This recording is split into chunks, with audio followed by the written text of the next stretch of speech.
teate sellest kõike, aga ei tea kujuta absoluutselt ette, et on olemas suur maailm ja millest te mitte midagi ei tea.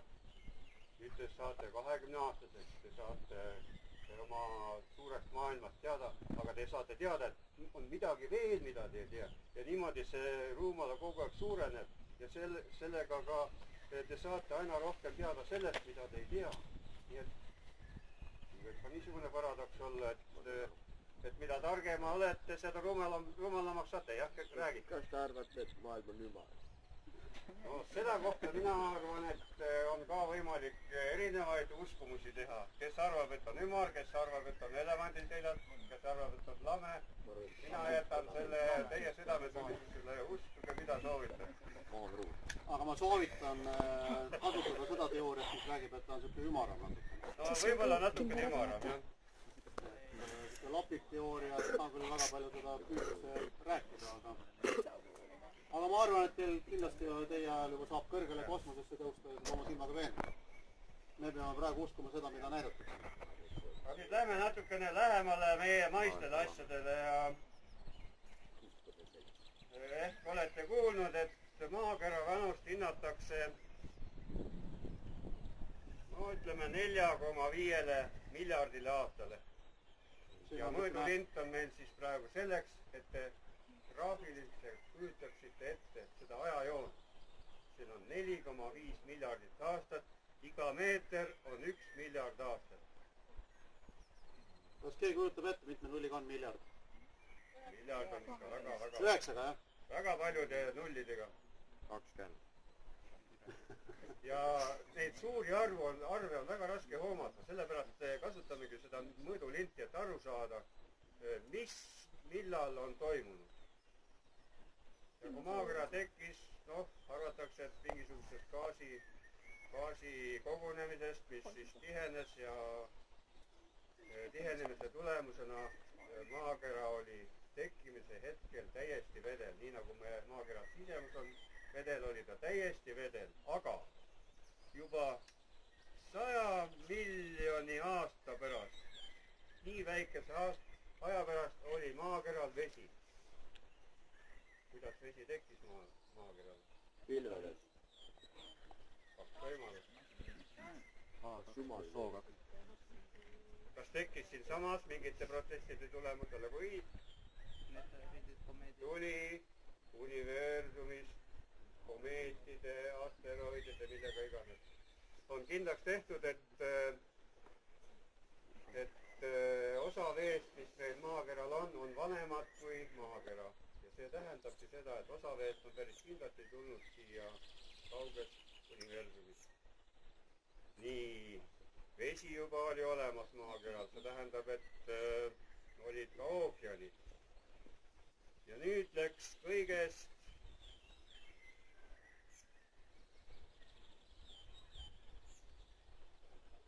600 miljonit aastat, mõtlen kõigest, sest et see on väga väike aeg siin selle 4,5 miljardiga, kui maakerale tekkis elu. Ühe rakne, siin on jälle meil usupidi, kuidas selle elu tekkis. Kas iseenesest? Või oli see keegi, kes selle elu lõi? Või olid kuskil universumis mingisugused väga arenenud eluvormid, mis meile, siis nagu meie istutame taimi, mis siia maakerale selle elu istutasid. Jälle me võime ainult arvata. Ma nüüd vabandan, katkestan, et selleks, et elu sai alata ühe rakne, pidi olema selline asi nagu fotosüntees. Kas keegi on kuulnud sellest midagi? 3. õppisite? 5. kordasite, aga kuskil 7. pidite veel vaatama seda asja. Mäletate seda asja? Selleks oli vaja 3 asja. Mis need 3 asja olid selleks, et fotosüntees saaks toimida? Päike. Päike, väga hea, nii. Kes ütles? Raul, püsti! Tõuse püsti! Aplaus! Püsi applaus! Ja 3. asi. Ain nimetas, meil oli süsihappegaas, päike ja Ain nimetas, see oli siis ainult 100 miljonit aastat peale esimest pauku. Ainurakk. Vesi! Ainile aplaus! Ei, 3 asja selleks, et fotosüntees sai alata ja üheraksed said hakata toimima. Selleks, et 3 asja. Raul, mis oli vaja? Mis oli vaja selleks? Päike ja vesi. Päike, vesi veel? Päätised. Oot. Ain ütles, akadeemik Ain ütles. Ma ütlesin päike, süsihappegaas ja vesi. Väike, süsihappegaas ja vesi. Väga hea, aplaus! Ma nüüd tuletan teile meelde, enne kui te bussi lähete, tuleb eksam. See tähendab seda, et kõik, mis Ain räägib, need tabavad teid väga ootamatult küsimused. Ka sealhulgas 100 meetri jooks. Sest ainult see, kes viimasena kohale jõuab, see saab bussi esimesena. No nii, lähme oma jutuga edasi. Ainurakne elu on tekkinud. 600 miljonit. Kas maakeral oli sellel ajal juba hapnikku? Ei. Kindlasti oli, aga üpriski vähe. Ja nüüd see ainurakne elu kestis maakeral, mis arvata kui kaua? Praegu jah. 2 miljardit aastat. Ainult üheraksed organismid. See ei tähenda seda, et oli üks organism, vaid neid oli võib-olla miljoneid erinevaid, aga nad olid kõik üherakulised. Kuidas te teate seda? Me teame seda selle tõttu, mis me oleme maa seest leidnud. Bioloogid on kindlaks teinud. Ja sellel ajal, nende 2 miljardi aasta jooksul tekkis mis asi? Hapnik. Tekkisid suurem osa meie maavaradest, mis needsamad üheraksed organismid tekitasid näiteks rauamaak, rüüdsaastatud ilada veel. No kindlasti neid maake tekkis juurde veel. Rauamaak on üks kindlasti olulisemaid maavarad. Aga näete, 2 miljardit aastat lähevad nagu linnutiivu. Millal krabisid täitsa? Ja 2 miljardit aastat võttis elul aega, et tekitada hulkrakne organism. Mõtlete seda ette? Kui keeruline see muutus pidi olema, minna üherakuliselt organismilt mitmerakulisele, ütleme siis elule. Ja kõik see elu ikkagi kõik toimus alles vees. Maa oli paljas, siin toimetasid vulkaanid ja asteroidid pommitasid ja eluks eriti tingimusi ei olnud. Aga oli juba hapnik. See tähendab seda, et midagi juba hakkas muutuma. Nüüd meres elu arenes veel terve miljard aastat. Ja siis hakkas vaikselt ja meres siis selle miljardi aasta jooksul taimedest arenesid taimede ja loomade vahelised organismid, nendest juba omakorda tekkisid loomad ja tekkis juba mingisugune umbes taoline elu, nagu me praegu ookeanides näeme, ainult et eluvormid olid loomulikult hoopis teistsugused kui praegu. Aga mõningad nendest on ka veel praegu olemas. Kõige vastupidavamad.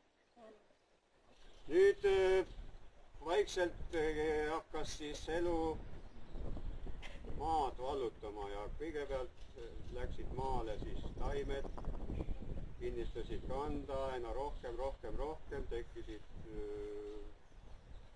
puud, kõrgemad taimed ja nende järel hakkasid siis maa peale jõudma ka loomad. Nüüd, mis ma rääkisin teile paekivist. Paekivi tekkis, see mis meil praegu on, tekkis, näete, siin 440 miljonit aastat tagasi. Ma kerisin. Siin oleme meie praegu. Ja. 440 miljonit aastat tagasi. Kui vanad dinosaurused on? 50. Millal dinosaurused elasid? Kas dinosaurused on vanemad või nooremad kui paekivi?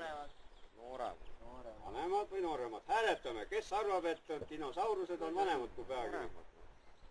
Nii, siin on üks uskujate seltskond, nii. Ja kes arvab, et on nooremad? aa, no noorem. no ma arvan, et enamusel on seekord õigus. Dinosaurused tekkisid umbes 120 miljonit aastat tagasi ja surid välja 60 miljonit aastat tagasi. Näete, et ta on 4 korda paekivist nooremad. Aga kas me paekivi vanuse peale mõtleme?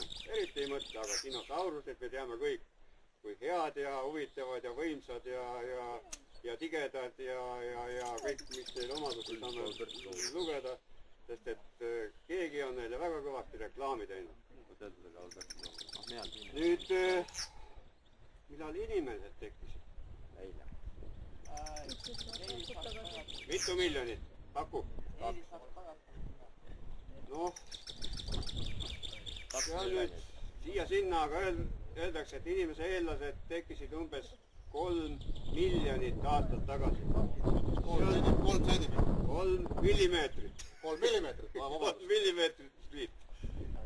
Et 3 millimeetrit seda, jah, et seda meie mõõdulind eriti ei näita. Nii, siin oli siis suur pauk, jah?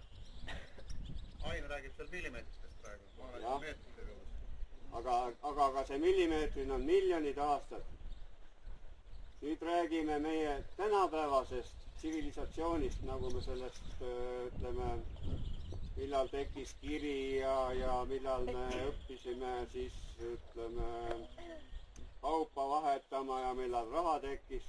Sellest räägime siin mingist 10 kuni 20 000 aastast. See on juba nii pisikene vahemik, et ma ei saa isegi seda sõrmedega näidata. Siin on mingite nanomeetritega küsimus. Juuksekarp. Miks me seda teile näitame praegu? Et te saaksite aru, kui suhteline ja ütleme siis hoomamatu on see aeg, mil kogu see asi, mis meid ümbritse on olemas olnud. 4,5 miljardit aastat, see on nii pikk aeg, et seda on inimõistusel väga raske hoomata.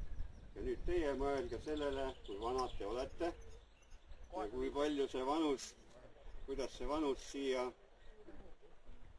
ajavahemikku siis sobib. Väga palju mõelda. Kusagil ei saa käest. Nii, aga nüüd ma hea meelega, kui keegi midagi küsida tahab. See on muidugi väga pisikene ja väga skemaatiline. Millal krabid tekkisid? Kuidas? Krabid. Krabid? Jah. Millal krabid tekkisid, sa küsid? Krabid tekkisid, kui sa küsid nüüd ajavahemikku, siis ma täpselt ei oska sulle öelda, aga umbes 600 kuni 700 miljonit aastat tagasi meres ja tahaksin veel teile rääkida natukene paekivist. Mina elan niisuguses huvitavas kohas Portbunis. Ja Portbuni... Paekivid on tegelikult seal Selgis. Jaa, me lähme Selgi. Ja näitame paekivi. Jah, õige. Pane korra väike paus.